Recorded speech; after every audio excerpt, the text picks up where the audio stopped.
Good morning students. आज मैं आप लोगों को पाइथन में लूपिंग स्टेटमेंट या इटरेटिव स्टेटमेंट के बारे में बताऊंगा। ठीक है, इससे पहले के वीडियोस में आप लोगों ने पाइथन के बारे में कुछ कुछ चीज़ें पढ़ी हैं, कुछ कुछ प्रोग्राम्स भी आप लोगों ने देखे हैं कैसे कैसे यूज़ होते हैं। यहाँ पर ये भी जो स्टेटमेंट्स हैं ये भी प्रोग्राम का ही पार्ट है, प्रोग्राम में ही इनको यूज़ किए जाते हैं। कहीं पर इनको इटरेटिव स्टेटमेंट लिखा जाता है, कहीं पर इनको लूपिंग स्टेटमेंट लिखा जाता है। इटरेटिव स्टेटमेंट लिखने के पीछे वजह क्या होती है? इटरेटिव स्टेटमेंट लिखने का पीछे मतलब ये होता है कि कभी यहाँ होता क्या है कि कोडिंग की हेल्प से, प्रोग्रामिंग की हेल्प से हम एक ही चीज़ को बार बार प्रिंट कराने के लिए हमको एक ही लाइन को बार बार नहीं लिखना होता है। हमारे पास कुछ ऐसे स्टेटमेंट होते हैं जिनकी हेल्प से हम एक ही लाइन को अगर हमें बार बार प्रिंट कराना है तो हम उसको ऐसा नहीं कि हम उसको 10 बार प्रिंट कराना, उनको 10 बार उसको टाइप करना पड़ेगा। कुछ ऐसे स्टेटमेंट हैं जिनकी हेल्प से हम एक ही लाइन को जितनी बार भी चाहें उतनी बार प्रिंट करा सकते हैं। हम जिस आउटपुट को जितनी बार देना चाहें उतनी बार ले सकते हैं। तो एक बहुत बड़ा फ़ायदा होता है इसका, इसीलिए इनको इटरेटिव या लूपिंग स्टेटमेंट कहते हैं। नॉर्मली लूप कहते हैं। फॉर लूप, यहाँ पे दो टाइप के अभी आपके कोर्स में होते और भी हैं, लेकिन मेनली दो टाइप के अभी आपके कोर्स में है, फॉर लूप और वाइल लूप। ये दोनों लूप होते हैं। लूप से मतलब क्या होता है कि जैसे कि समझ लो कि जैसे आप लोगों को याद होगा कि एक गेम आता है जिसमें छोटे छोटे सी बने होते हैं, उसमें 4 छोटी छोटी बॉल्स होती हैं लोहे की। फिर उसमें जो सबसे छोटे वाला सी होता है उन चारों बॉल्स को उसके अंदर पहुंचाना होता है। ठीक है, तो उसमें क्या होता है कि जो वो सर्किल होता है वो एक तरफ से हल्का सा कटा होता है। ठीक है, उस जो जहाँ से वो कटा होता है बस वहीं से बॉल निकल सकती है, बाकी वो उसी के अंदर घूमती रहती है। तो लूप का कॉन्सेप्ट भी वही है कि ये स्टेटमेंट ऐसा होता है कि जो भी वेरिएबल, जो भी वैल्यू उसके अंदर हमने डाली है वो तब तक उसके अंदर घूमती रहेगी, और वो उसके अंदर वो वैल्यू घूमती रहेगी, और एक ऐसा पॉइंट आएगा जब वो उससे बाहर निकल आती है, वरना उसके अंदर वो घूमती रहती है। तो सेम वही चीज़, कुछ कुछ कॉन्सेप्ट ये वही है कि लूप का मतलब ये है कि एक ऐसा गोला है जिसके अंदर वो चीज़ जो भी हमने डाली है वो चीज़ उसमें घूम रही है। वो तब तक उसमें घूमती रहेगी जब तक उसको निकलने का रास्ता बाहर से नहीं मिलेगा। जब वो निकलने का रास्ता मिलेगा तो वहीं पर वो लूप जो है वो काम करना बंद कर देगा। लूप, उसको कहते हैं लूप टर्मिनेट हो जाएगा, और वो वैल्यू हमको जो भी हमको आउटपुट मिलना है वो आउटपुट मिल जाएगा। थोड़ा आप लोगों के समझने के लिए ये कॉन्सेप्ट डिफिकल्ट होता है क्योंकि क्लास आप लोग की छोटी है, लेकिन अभी के लिए खाली इतना समझ लो कि ये एक तरह के स्टेटमेंट है। ठीक है, अगर जैसे जैसे बड़ी क्लास में आप लोग जाओगे तो चीज़ें और क्लियर होंगी आपको, लेकिन अभी के लिए इतना समझ लो कि ये एक तरह के स्टेटमेंट है जिनका यूज़ हम लोग कई बार, कोई भी चीज़ हमें प्रिंट करानी है, कोई भी आउटपुट हमको लेना है तो हमको बार बार उसका यूज़ नहीं करना पड़ेगा।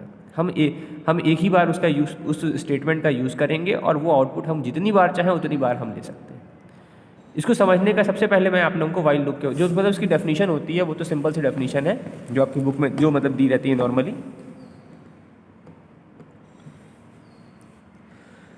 The statement that keep repeating themselves as long as given condition is true are called iterative statement. ऐसे स्टेटमेंट जो अपने आप को रिपीट करते रहते हैं जब तक कि वो कंडीशन ट्रू रहती है। ट्रू रहती है मतलब जब तक उनकी कंडीशन जो है वो सही जा रही है तब तक वो उसी में, और जैसे ही वो कंडीशन फॉल्स होती है वो कंडीशन, वो जो स्टेटमेंट होते हैं, वो जो लूप होते हैं वो टर्मिनेट हो जाते हैं। टर्मिनेट होने का मतलब है काम करना बंद कर देते हैं। ठीक है, तो इन्हीं को बोलते हैं इटरेटिव स्टेटमेंट या लूपिंग स्टेटमेंट। दोनों लैंग्वेज को सिंपली नॉर्मल जनरल लैंग्वेज में इनको लूप कहा जाता है। जनरल लैंग्वेज में इनको लूप कहा जाता है, और वैसे तो बुकिश लैंग्वेज में देखेंगे तो इटरेटिव स्टेटमेंट और लूपिंग स्टेटमेंट कहे जाते हैं। ठीक है, जो जितने भी लूप होते हैं इनके अंदर एक वेरिएबल होता है जिसको बोलते हैं कंट्रोल वेरिएबल। हर लूप के अंदर एक वेरिएबल होता है, बिना उस कंट्रोल वेरिएबल के वो काम नहीं करता है। Every loop work with the help of a variable known as control variable. The initial value of the control variable is assigned at the beginning of the loop. और जिसकी एक इनिशियल वैल्यू होती है, एक फाइनल वैल्यू होती है जो कि स्टार्टिंग में ही डिफाइन कर दी जाती है। उसी के अकॉर्डिंग वो कंट्रोल वेरिएबल काम करता है। कैसे करता है वो थोड़ा आप लोगों को समझना पड़ेगा कि किस, वो अभी जो प्रोग्राम बताएंगे तो उससे आपको ईजिली समझ में आ जाएगा कंट्रोल वेरिएबल का यूज़ क्या होता है। देखिए इसमें होता कैसे है, यहाँ पर मैंने फॉर, ये मतलब ये जो वीडियो है वो मेनली फॉर लूप के बारे में है। तो ये सिंटेक्स होता है फॉर लूप का। ठीक है, फॉर, फिर उसके बाद फॉर लिखा जाता है इसमें, फॉर, फिर वेरिएबल, जो भी वेरिएबल का नाम देना चाहिए, in range, initial value comma final value comma step value. ये तीनों चीज़ें क्या होती हैं ये मैं आपको प्रोग्राम के थ्रू से, ये प्रोग्राम जो है बनाया हुआ है, ये प्रोग्राम इसमें भी बनाएंगे और प्रैक्टिकल वीडियो के थ्रू भी बनाएंगे। मैंने एक प्रोग्राम बनाया है, write a write a program to print, WAP वेब का मतलब होता है यही, write a program to print first n natural number. ठीक है, हमको n नेचुरल नंबर प्रिंट कराने हैं, जो भी हम वैल्यू देंगे उससे लेके जहाँ तक भी हमने नंबर, मान लो हमने इनपुट किया 76, तो वो 1 से लेके 76 तक जितने नंबर होंगे सारे प्रिंट करेगा। मान लो अगर हमने वैल्यू दी 76, तो 1 से लेकर जितने नंबर होंगे उन सारे नंबर को पुट करेगा। या हमने वैल्यू दी 10 दी, तो 1 से लेकर 10 तक, मान लो हमने n की वैल्यू कीबोर्ड से 10 इनपुट की, तो ये प्रोग्राम है। पहले यहाँ पर एक n माना गया, n is equal to input enter a number. n जो है एक इंटीजर वैल्यू है जो कि हम कीबोर्ड से इनपुट करेंगे। उसके बाद फॉर लूप लगाया, for I in range 1, n+1, फिर प्रिंट आई। ठीक है, आप लोगों को ध्यान दीजिए कि यहाँ पर जो कि स्पेस, ये फॉर के नीचे की जो है हमने प्रिंट को थोड़ा उधर लिखा है। ठीक है, अगर जब भी कोई स्टेटमेंट लूप के अंदर होता है, ये प्रिंट आई जो है वो इस फॉर लूप के अंदर है, तो थोड़ा सा स्पेस छोड़ना पड़ता है। अगर हम इसको प्रिंट आई को इधर लिख देंगे तो वो लूप से बाहर चला जाएगा। ठीक है, तो ये यहाँ स्पेस भी मैटर करता है। ये जो हमने प्रिंट आई लिखा हुआ है, ये प्रिंट आई दूर लिखा हुआ है, जहाँ फॉर लिखा हुआ उससे थोड़ी दूर लिखा हुआ है, क्योंकि उसके डायरेक्टली उसके अगर हम नीचे कर देंगे प्रिंट आई को तो वो स्टेटमेंट से बाहर आ जाता है। अब ये काम कैसे कर रहा है, ये पहला, ये n जो है एक वेरिएबल है जो कि कीबोर्ड से हमें इनपुट, मतलब एक वेरिएबल है जिसके अंदर हम कीबोर्ड से कोई वैल्यू इनपुट करेंगे जो कि इंटीजर वैल्यू होगी, मतलब आपके पॉजिटिव या निगेटिव नंबर्स होंगे, होल नंबर्स होंगे। ठीक है, या नेचुरल नंबर जो भी कह लो। तो यहाँ पर हम n की वैल्यू 10 इनपुट करेंगे। ठीक है, तो ये जो i जो होता है ये वेरिएबल है, i यहाँ पर वेरिएबल है जो हम कुछ भी ले सकते हैं। फॉर आई की जगह हम इसमें j k कुछ भी लेना चाहें कुछ भी ले सकते हैं। ये i जो होता है ये इस लूप को चलाने के लिए यूज़ किया जाता है, ये भी एक वेरिएबल है। ठीक है, n जो है वो वही वेरिएबल है जो हमने कीबोर्ड से इनपुट कर, जो हम कीबोर्ड से इनपुट करेंगे। तो ये इसका स्ट्रक्चर है, for I in range 1, n+1। अब ये 1 जो है ये होती है हमारी इनिशियल वैल्यू, और n+1 जो है वो है हमारी फाइनल वैल्यू, मतलब कहाँ से कहाँ तक लूप को चलना है।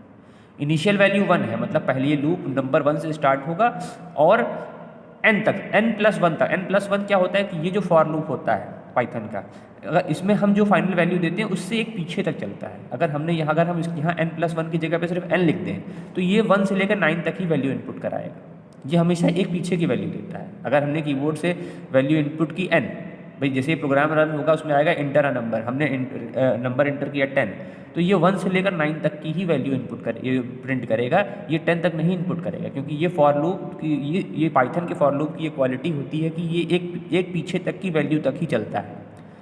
जो इसकी पहली वैल्यू होती है इनिशियल वैल्यू वहाँ से स्टार्ट होगा, और जो दूसरी वैल्यू होती है फाइनल वैल्यू वहाँ तक जाएगा, लेकिन उसके एक पीछे तक। इसलिए हमको प्रिंट कराना है 10 तक, इसीलिए हमने यहाँ पर n+1 कर दिया है। जब n की वैल्यू 10 होगी, अब देखो ये रन कैसे करेगा, मैं बोर्ड पे बताता हूँ।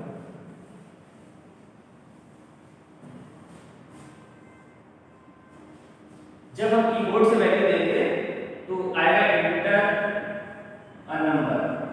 ठीक है, तो वो नंबर की जगह पे हम कीबोर्ड से 10 इनपुट करेंगे तो ये 10 की वैल्यू यहाँ आएगी, इस फॉर लूप में है। अब यहाँ चेक करेंगे कि ये 1 है और ये हो जाएगा 10+1 11।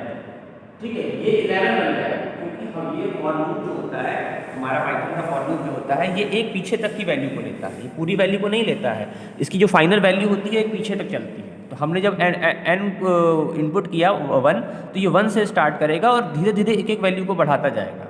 ठीक है, पहली बार i की वैल्यू 1 होगी, दूसरी बार ये फिर लूप ये तब तक चलेगा जब तक ये 11 तक ना पहुंच जाए। जब ये 11 पे पहुंच जाएगा तब ये बंद हो जाएगा। पहली बार i की वैल्यू होगी 1, तो पहली बार वैल्यू i की है, जो इनिशियल वैल्यू है 1 हो जाएगी 1, i होगा तो यहाँ पर फिर ये ऊपर जाएगा, ये ऊपर तब तक चला रहेगा तो यहाँ भी, मतलब 10+1 मतलब 11 तक नहीं पहुंच जाता, तब तक ये लिखना नहीं तो मैंने ऐसे लिख दिया, तब तक ये चलता है। फिर ये ऊपर जाएगा, अब वैल्यू इसकी इंक्रीज कर जाएगी, अब वैल्यू हो जाएगी 2 को प्रिंट करेगा, 3 को प्रिंट करेगा, इसी तरह वैल्यू प्रिंट करता जाएगा 4 5 6 7 8 9, फिर ये जाएगी वैल्यू ऊपर जाएगी। अब यहाँ पर ये 11 तक पहुंचेगा, 10 के बाद जैसे ही वैल्यू 11 पे जाएगा ये लूप टर्मिनेट हो जाएगा। टर्मिनेट का मतलब ये उसके बाद काम करना बंद कर देगा। तो सिर्फ ये 10 तक की वैल्यूज़ को प्रिंट करेगा, उससे ज़्यादा की वैल्यूज़ को ये प्रिंट नहीं करेगा। ये इसका बिहेवियर होता है। इसमें जो हम पहली वैल्यू देते हैं वो स्टार्टिंग वैल्यू होती है, जो दूसरी वैल्यू देते हैं वो इसकी एंडिंग वैल्यू होती है, लेकिन उससे एक वैल्यू पीछे तक ही चलता है, आगे तक नहीं जाता है। ठीक है, इसको प्रैक्टिकल वीडियो के थ्रू भी बताएंगे तो आपको ज़्यादा समझ में आएगा। अभी तो मैंने जनरल सा इसका एग्जांपल दिया है फॉर लूप का। तो ये फॉर लूप का बिहेवियर है, ये इसी तरीके से काम करता है। इसमें नॉर्मली 2 वैल्यू दी जाती है। हम सिंगल वैल्यू भी दे सकते हैं, लेकिन नॉर्मली इसमें 2 वैल्यू दी जाती है। कहीं कहीं पर 3 वैल्यू भी दी जाती हैं। वो 3 वैल्यू वाला प्रोग्राम भी बताएंगे जहाँ पर 3 वैल्यू दी जाती हैं। क्यों दी जाती हैं उसकी वजह भी बताएंगे। अब देखो यहाँ पर जो लेफ्ट साइड में लिखा हुआ है सिंटैक्स, फॉर लूप का सिंटैक्स लिखा हुआ है for variable in range initial value final value step value. For जैसे लिखा हुआ वैसे ही लिखा रहता है। वेरिएबल के मतलब यहाँ पर हम कुछ भी लिख सकते हैं, आई जे के जो भी वेरिएबल देना चाहे दे सकते हैं।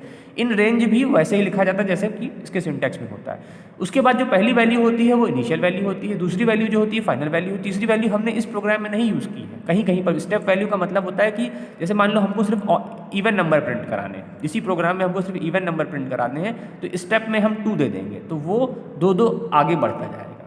ऐसे आपको नहीं समझ में आएगा। जब मैं प्रोग्राम बताऊंगा ये स्टेप वैल्यू वाला, तब आपको सब स्टेप वैल्यू का यूज़ कैसे करते हैं। ऐसा ज़रूरी नहीं है। देखो फॉर लूप यूज़ करने में ज़रूरी नहीं कि हम तीनों को यूज़ करें। हम सिर्फ इनिशियल वैल्यू से, अगर हमने सिर्फ एक वैल्यू दी रेंज के बाद, तो वो फाइनल वैल्यू होगी, स्टार्ट करेगा 0 से। अगर हमने 2 वैल्यू दी तो एक इनिशियल वैल्यू होगी, एक फाइनल वैल्यू होगी। और अगर हमने 3 वैल्यू दी तो एक इनिशियल वैल्यू होगी, पहली वाली, बीच वाली फाइनल वैल्यू होगी, और तीसरी वाली स्टेप वैल्यू होगी। स्टेप वैल्यू कैसे यूज़ करते हैं वो किसी और प्रोग्राम में आज किसी और वीडियो में बताएंगे किस तरीके से स्टेप वैल्यू का यूज़ किया जाता है। ठीक है, तो ये थोड़ा सा बेसिक इंट्रोडक्शन था फॉर लूप का। बाकी जब और इसके प्रोग्राम प्रैक्टिकल वीडियो में बताएंगे तो आप लोगों को ज़्यादा अच्छे से क्लियर होगा कि ये फॉर लूप का कॉन्सेप्ट क्या है। लेकिन अभी के लिए आप ये समझ लो, ये एक तरह का स्टेटमेंट है जिसमें हम वैल्यू को डालते हैं, तो वो वैल्यू तब तक घूमती रहती है जब तक वो लूप टर्मिनेट ना हो जाए, मतलब वो काम करना ना बंद कर दे। ये स्टार्ट होता है इनिशियल वैल्यू से और एंड होता है फाइनल वैल्यू से, एक पहले वाली वैल्यू तक। इसीलिए यहाँ इस वाले प्रोग्राम में n+1 दिया, हमको 10 तक प्रिंट कराना था। अगर हम इसमें सिर्फ n+1 ना लिख के सिर्फ n लिखते 1 से लेकर n तक, तो ये 9 तक ही प्रिंट करता है, क्योंकि ये एक पीछे तक चलता है, ये पूरा आगे तक नहीं जाता है।